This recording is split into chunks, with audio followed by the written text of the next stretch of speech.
সুতরাং আপনারা যখন এন্ট্রি বাজেটের কোনো ফোন কিনতে যাবেন, মানে এন্ট্রি বাজেটে কোনো ফোন পারচেস করতে যাবেন, সেক্ষেত্রে এই 108 এর সংখ্যাটা শুনে আবার এক্সপেকটেশন লেভেলটা হাই রাখবেন না। আসসালামু আলাইকুম। হেলিওর খুবই রিসেন্ট লঞ্চ হওয়া এন্ট্রি বাজেটে হেলিও 40 চলে আসছে আমাদের স্টুডিওতে, এন্ড এই মুহূর্তে এটার দুইটা ভেরিয়েন্টে অ্যাভেলেবল, 6 128 13,199 এবং 8 128 13,999। পার্সোনালি আমার মনে হয় এটার যেটা 8 128 ভেরিয়েন্টটি যদি কিনা আপনার বাজেট ইস্যু না থাকে তাহলে অবশ্যই এটাকে চয়েস করুন। এন্ড এই মুহূর্তে এটা দুইটা ভেরিয়েন্টই আলিফ টেলিকম থেকে পারচেস করতে পারবেন, এন্ড ডিসকাউন্টের সুযোগ সন্ধানে অবশ্যই ভিডিও রেফার করতে পারেন।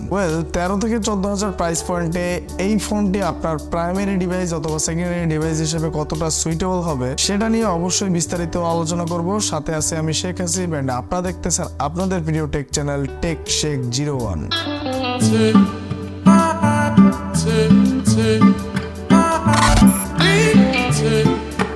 200 গ্রাম ওয়েটের সাথে এটার হ্যান্ড ফিল ও ওয়েট ডিস্ট্রিবিউশন মানে খুব একটা সুইটেবল ছিল না, মানে এভারেজ টাইপের বলা যায়, কারণ এটার টপ পজিশনে একটু বাল্কি একটা ফিল দিতে পারে, মানে এটার টপ সাইড থেকে একটু ভারী লাগতে পারে। এন্ড ম্যাক্সিমাম এন্ট্রি বাজেটের ফোনগুলোতে কিন্তু আমরা সেকেন্ডারি নয়েজ ক্যান্সেলিং মাইক দেখতে পাই না, এন্ড হেলিও 40 তে কিন্তু একটা secondary noise cancelling mic, stereo speaker মানে ডুয়েল স্পিকার সেটা কিন্তু দিয়ে দিছে। এন্ড এটার স্টোরি স্পিকারের সাউন্ড কোয়ালিটি মাচ বেটার বলবো না, তবে মানে সন্তোষজনক একটা আউটপুট পেয়েছি। Back side plastic builder but glossy materials হতে হাতের সাথে বেশ ভালোই লাগে, আবার আলোতে একটু ঘোরালে ফেরালে কিন্তু রিফ্লেক্ট করে, মানে দেখতেই পাচ্ছেন। এন্ড আবারও বলি, যে জিনিসটা আমার বেশি ভালো লাগে secondary noise cancelling mic, and এটা ভিডিও রেকর্ড করা থেকে শুরু করে আউটডোরে যখন আপনি কলিং পারপাসে কথা বলবেন তখনকার সময়ের জন্য এটা খুবই ভ্যালুয়েবল একটা জিনিস।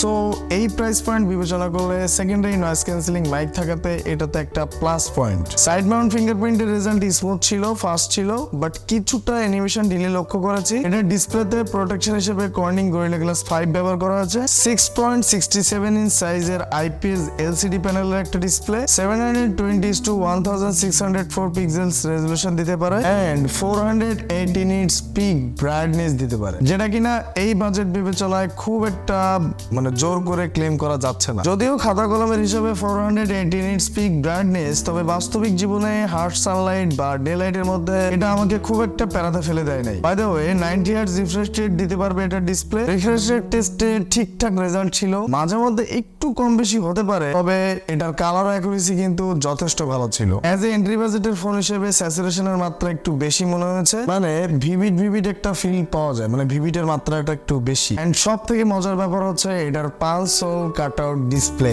এই প্রাইস পয়েন্টে এটাকে ফুল মার্ক দেওয়া যায়। ডিসপ্লের সাইজ যেহেতু একটু বড়, সো মিডিয়া কনজিউম করা থেকে শুরু করে কন্টেন্ট ওয়াচিং টাইমে ভালো লাগবে শিওর। এটার অপারেটিং সিস্টেমে রান করতেছে Android version 14, MediaTek Helio G85 এর মতো একটা প্রসেসর, যদিও এটা অনেক ওল্ড জেন, সো সেই জায়গা থেকে হিসাব করলে হেলিওর একটু উচিত ছিল নতুনত্বের একটা প্রভাব এটাতে নিয়ে আসা। তবে তাই বলে 85 কিন্তু আপনাকে হতাশ করবে বা খুব একটা ভালো আউটপুট দিবে তেমনটা না। ডে টু ডে লাইফে ডে টু ডে টাস্কে কিন্তু হেলিও 85 একটা সুইটেবল পারফরমেন্স দিতে পারে। অক্টোকোর প্রসেসর জিপিইউ সেকশনে আর্ম মালি G52, এটার দুইটা ভেরিয়েন্টই সেম টাইপের পারফরমেন্স দিতে পারবে, যদিও 8GB ভেরিয়েন্টটা কিছুটা ক্ষেত্রে মানে কিছু ক্ষেত্রে 8GB ভেরিয়েন্টটা আপনাকে একটু বেটার পারফরমেন্স দিতে পারবে। মানে সিম্পল একটা ব্যাপার, 6GB থেকে 8GB র্যাম ম্যানেজমেন্ট একটু ভালো হবে এটা শিওর। মানে ব্যাকগ্রাউন্ডে অনেকগুলো অ্যাপস একসাথে রেখে রান করতে পারবেন বা একটু প্রেসার ক্রিয়েট করে আর কি ফোনটাকে অপারেট করতে পারবেন। হেভি টাইপের গেম যেমন PUBG, free fire long time play করা যাচ্ছিল। বি অনেস্ট লো গ্রাফিক্সে ভালোই চলছিল এটাতে। 2D গেমও স্টেবল ছিল, তবে অ্যানিমেশনের মধ্যে কিছুটা বাফারিং লক্ষ্য করেছি। তাছাড়া অ্যাপস ওপেন ক্লোজিং এ ফাস্ট ছিল, ব্যাকগ্রাউন্ডে বেশ পরিমাণের অ্যাপস একসাথে রেখে রান করা যাচ্ছিল। And the main part is camera. 108 megapixel main camera, 2 megapixel macro sensor, 16 megapixel selfie camera. By the way এটা কোনো কথা বলেন তো, মানে 108 মেগাপিক্সেল আসলে 14-15 হাজার টাকা বাজেট বা এই প্রাইস পয়েন্টে কোম্পানি কিন্তু আমাদের ব্রেন ওয়াশ করে চলতেছে সবসময়। 108, 208 তারা যদি মানে আসলে পারতো তাহলে 508 বা 1008 পর্যন্ত আসলে এটার মেগাপিক্সেলের ব্যবস্থা করে দিত। সো সেই জায়গা থেকে হিসাব করলে আসলে 108 মেগাপিক্সেলকে ফোকাস করে আবার সেই লেভেলের এক্সপেকটেশন রাখলে কিন্তু আসলে একটা বোকামি করবেন। সুতরাং আপনারা যখন এন্ট্রি বাজেটের কোনো ফোন কিনতে যাবেন, মানে এন্ট্রি বাজেটে কোনো ফোন পারচেস করতে যাবেন, সেক্ষেত্রে এই 108 সংখ্যাটা শুনে আবার এক্সপেকটেশন লেভেলটা হাই রাখবেন না। মেইন ক্যামেরা দিয়ে তোলা ছবিগুলো অ্যাজ এ এন্ট্রি বাজেটের ফোন হিসেবে এভারেজ টাইপের ছিল। অনেকটা সিম্ফনি ইনোভা 20 এর মতো এটার আউটপুট ছিল না। আমি ইনোভা 20-র সাথে এটা ছবিগুলো বেশ ভালোভাবে মিলাই দেখছি, আসলে ওই রকম একটা আউটপুট ছিল। ডিটেইলে কিছুটা ঘাটতি ছিল, কন্ট্রাস্ট ছিল বেশ পরিমাণে, ডাইনামিক রেঞ্জও এভারেজ টাইপের ছিল। তবে ছবিতে কালার বেশি বুস্টেড করে ঝলসে ফেলছিল, ব্যাপারটা তেমনটাও না। কালার টোন বেশ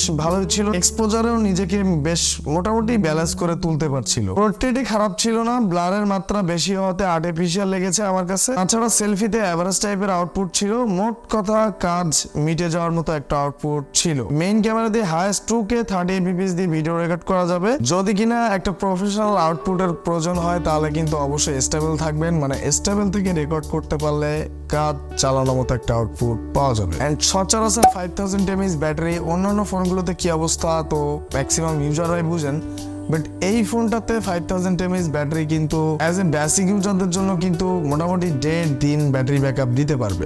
একটু প্রো লেভেলের ইউজার হলে কিন্তু একদিন আপনাকে খুব ভালোভাবে এটা পুষিয়ে দিতে পারবে। বাট ভাই এটার বক্স কন্টেন্টের মধ্যে 18 ওয়াটের একটা চার্জার না দিয়ে কিন্তু 33 ওয়াট মানে 33 ওয়াটের একটা চার্জার দিতে পারতো। ওভারঅল এই প্রাইস পয়েন্টে সব দিক থেকে বিবেচনা করলে অ্যাজ এ সেকেন্ডারি ডিভাইস হিসেবে এটাকে চয়েস করতে পারেন। তো এই ছিল হেলিও 40 এর যত সব ভালো খারাপ দিক, মানে ম্যাক্সিমামই ভালো দিকে আমি এটাতে পেয়েছি, খুবই মাইনর কিছু ব্যাপার বাদে। এই ছিল হেলিও 40 নিয়ে যত কথা। ভিডিওটি এখানে শেষ হচ্ছে। ভিডিওটি যদি ভালো লেগে থাকে তাহলে অবশ্যই ভিডিওতে একটা লাইক দিয়ে যাবেন, এন্ড আপনার পার্সোনাল অপিনিয়ন থেকে ভিডিওতে একটা কমেন্ট করে যাবেন, এন্ড অবশ্যই চ্যানেলটি সাবস্ক্রাইব করে আমাকে অবশ্যই দিয়ে যাবেন। আল্লাহ হাফেজ, বাই বাই।